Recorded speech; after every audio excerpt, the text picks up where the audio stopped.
할 이야기는 바로 이겁니다. 나이 들수록 친구가 중요한 이유. 이 친구에 대한 여러 연구 결과들 중에 뭐가 있냐면 언덕 실험이라는 게 있습니다.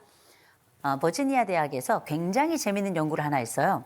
이거 백팩에다가 아주 무거운 짐을 지게 하고 한 그룹은 언덕 앞에 혼자 서게 하고 다른 한 그룹은 친구들과 함께 서게 했어요. 그랬더니 친구들과 함께 섰던 그룹이 이 짐이 더 가볍다고 느끼고 이 길이 더 가깝다고 느꼈어요.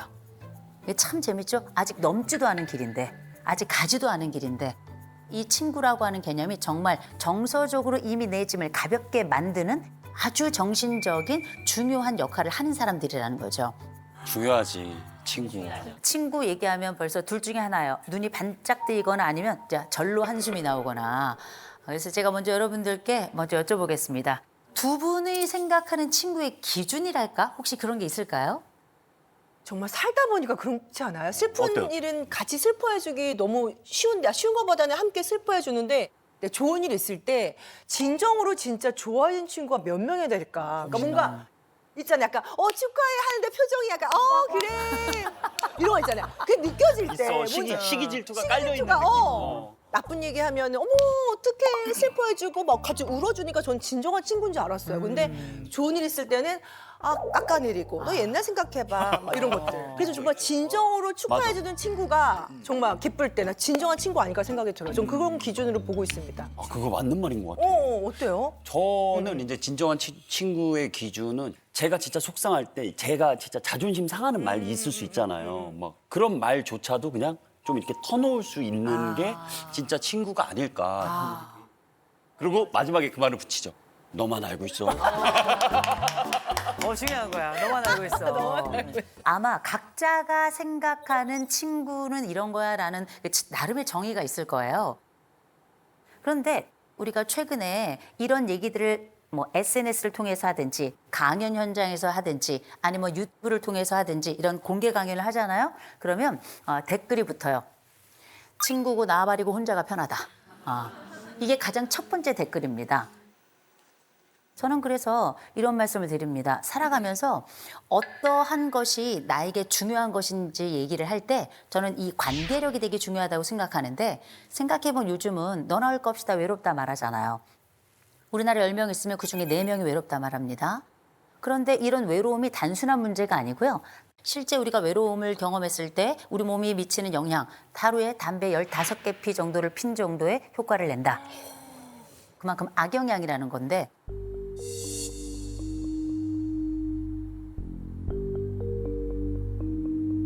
매일 15개 피를 핀다고 생각하는 정도로 외로움은 우리들에게 치명적이라는 거죠. 근데 이게 나이가 들면 들수록 내 외로움을 느끼는 지수는 더 높아집니다. 30대에는 한 30%가 외롭다고 느끼지만 벌써 60대가 넘어가면 42%가 넘어가요. 나이가 들수록 외로움을 더 크게 느끼는 게 사실이라서 진짜?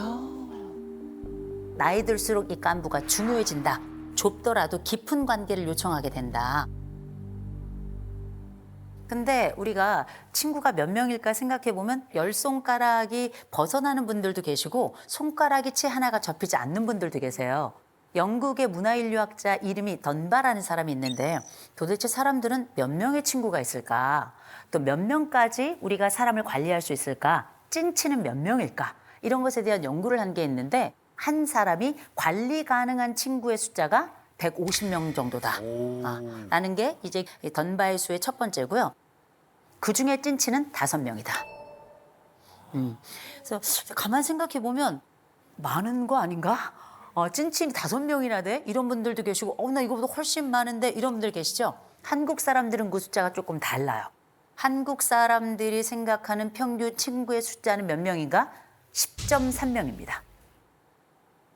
10명이 넘어요. 머릿속으로 그렇게 많아? 그죠? 나는 지금 뭐 하나가 좀 꼽힐까 말까 막 이런데 더군다나 돈 빌려가는 애는 또 빼야 되잖아요. 그래서 막 고민이 많아지는데 제가 재미있는 말씀 드릴까요?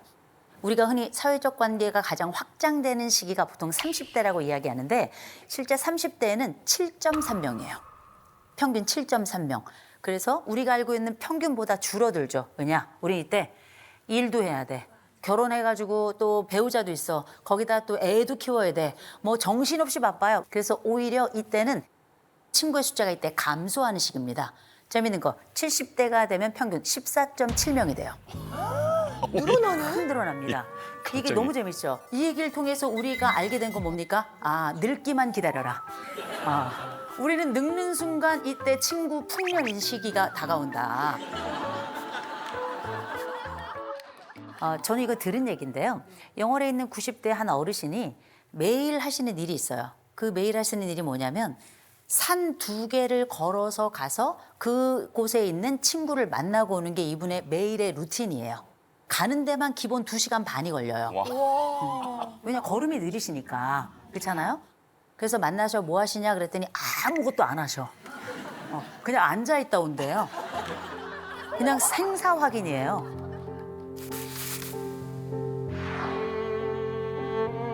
나와 함께 20대부터 만났던 그 친구를 70년째 그렇게 만나고 있는 겁니다. 비가 오나 눈이 오나 바람이 부거나 매일. 귀여우셔. 진짜.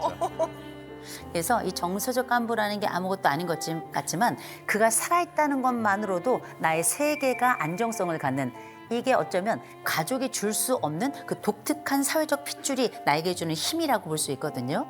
그래서 어쩌면 나이가 더 들어서는 나의 생존이 그의 생존하고 직결되는, 내 친구 관리를 잘해주면 내 수명도 늘어난다는 거 이제 말씀드리고요. 근데 생각해 보세요. 인생에서 만나는 최악의 친구들 유형도 있어요. 굳이 또 나쁜 친구라고 말하기보다는 나에게는 정말 별로인 친구들. 이를테면 우리가 제일 많이 느끼는 거, 나를 이용하는 애들 있죠. 예, 없으셨어요, 선생님은? 선생님 왜 없겠어? 그래, 우리 생도 약간 뒤통수 맞는 스타일이야, 순수해서. 왜 없겠습니까? 제 주변에 많이 있는데 그중에서도 저한테 딱 1년에 한 번 전화하는 친구가 있어요. 딱 1년에 한 번 전화해서 꼭 돈 빌려달라는 친구가 있어요. 진짜 별로다. 돈 빌릴 수 있어요. 빌릴 수 있는데 그러면 우리가 늘 항구적으로 괜찮은 관계라는 걸 서로 연락을 통해서 확인을 해야 되잖아요. 그런 거 전혀 없이 1년에 한 번 딱 전화해서 그다음에 돈을 빌려달라고 하잖아요.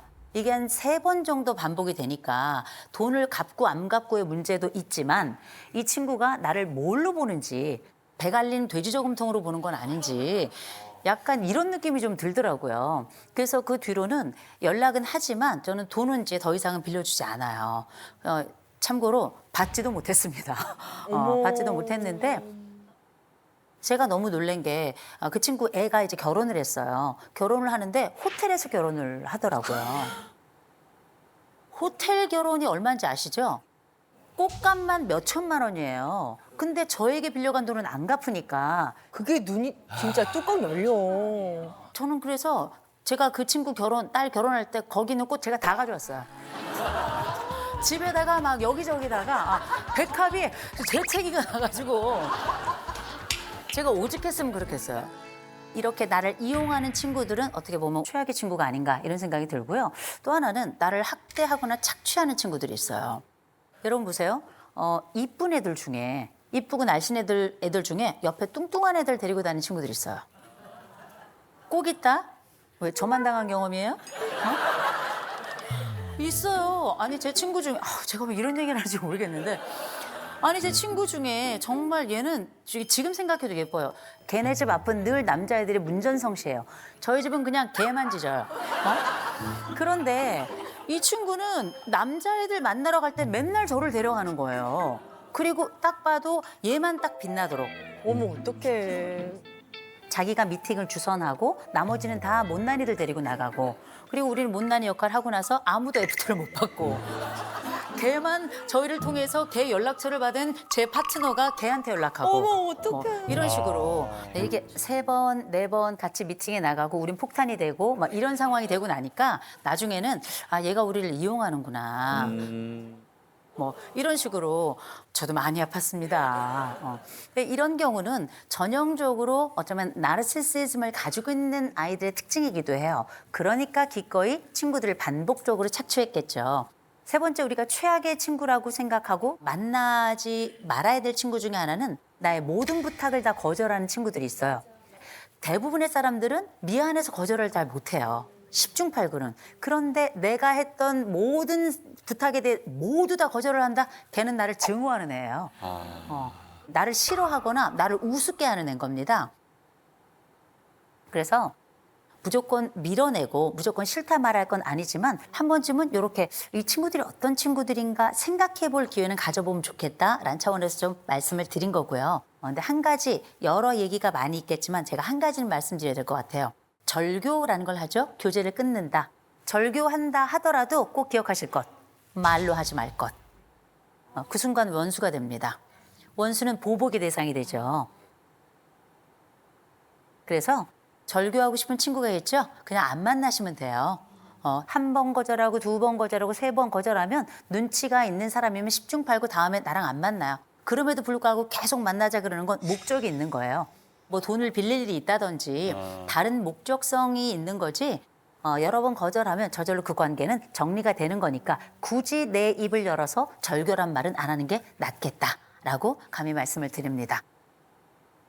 대신 우리가 인생에서 아무리 친하다 하더라도 하지 말아야 될 것도 있잖아요. 저는 하지 말아야 될 것들 중에 많이 있지만 제일 먼저 부정 유머는 쓰지 않도록 저는 꼭 권해드립니다. 부정 유머라는 게 뭐냐면 다른 친구, 이를테면 제가 영란 씨에게 제 친구를 소개해요. 영란 씨 제 친구예요. 얘가 제 친구들 중에 제일 못생기고 제일 뚱뚱한 애야. 유머야. 유머인데. 유머인데 별로야. 그럼 별로지. 만날 때마다 계속 이 친구를 놀잇감으로 삼는 거. 이건 좀 이제 별로 좋지 않은 거죠. 두 번째는 앞담화 뒷담화 안 돼요. 앞담화도 안 됩니다. 앞에서 내가 너 솔직히 말하니까 내가 너에게 얘기 말하는 거야. 근데 친구라도 마음 상해요. 그래서 웬만하면 앞담화도 하지 마시고요. 뒷담화는 당연히 안 됩니다. 그리고 또 한 가지, 우리 정말 친한 친구들 오래 유지하고 싶으면 비밀 얘기하지 마세요. 그래. 그래. 그러니까 나 너만 알고 있어야 돼? 근데 다음날 영철이가 알면 너야? 그렇죠? 이 세상에 비밀은 없어요. 왜? 그 친구가 자기 배우자에게만 얘기해. 근데 그 배우자한테 한 얘기를 그 아내는 또 다른 아주 절친 영혼의 친구에게 이야기해. 그럼 어떻게? 이제 우리는 5,300만이 다 아는 거야. 그래서 친한 친구들끼리 얘기하다 보면 또 다른 사람들의 비밀을 나도 모르게 흘릴 수가 있습니다. 근데 그것도 또 다른 보이지 않는 내 친구의 영혼에 상처를 내는 행위라는 거 꼭 기억하시고 비밀은 그냥 무덤까지 가져가시기를 권해드려요. 그래서 우리가 가만 생각해 보면 그래도 저래도 내가 먼저 좋은 친구가 돼야 그도 나에게 좋은 친구가 되는 거잖아요. 전 좋은 친구 되려면 조용필이 필요하다 생각합니다. 조용필 씨가 왜 우리에게 좋은 친구가 되기 위한 좋은 조건인가? 얼마 전에 우리가 사랑하던 배우 안성기 씨가 돌아갔습니다. 두 분은 굉장히 오랫동안 친구였다고 알려져 있는데 조용필 씨가 조문을 하러 갔을 때 기자들이 인터뷰를 했을 때 뭐 내 친구는 이런 친구였고 저런 친구였고 이렇게 말하지 않고요. 정말 짧게 그 친구에 대한 사랑을 얘기하더라고요. 성기야 곧 만나자. 정말 좀 가슴이 너무나 뭉클했습니다. 우리가 조용필이라는 분을 통해서 친구의 개념을 확인할 수 있습니다. 첫 번째, 조건 없이 수용합시다. 이 친구가 실패의 순간에 내게 다가와도 미안하다고 용서를 구하는 시점에라도 우리 그냥 조건 없이 받아줬으면 좋겠어요. 왜? 그 친구가 중요한 게 아니라 내가 그에게 좋은 친구가 되는 게 중요하기 때문입니다. 두 번째는 용기 있게 다가갔으면 좋겠어요. 때로는 내게 연락이 없는 친구라도 내가 좋은 친구가 먼저 되는 게 중요하다면 가끔 문자도 하세요. 가끔 어색하지만 전화도 한 번씩 하세요. 세 번째, 필연처럼 아껴주셨으면 좋겠어요. 예쁘다 말해주시고 네가 있어서 난 맨날 감격이야. 네가 있어서 난 너무너무 좋아. 네가 내 친구에 너무 자랑스러워. 이렇게 얘기해 주셨으면 좋겠어요. 인디안의 격언 중에 보면 이런 게 있잖아요. 친구는 나의 슬픔을 지고 가는 자다. 그렇죠? 슬픔도 등에 지고 같이 걸어갈 수 있는 좋은 친구 만들고 그 친구들 만끽하시길 바라겠습니다.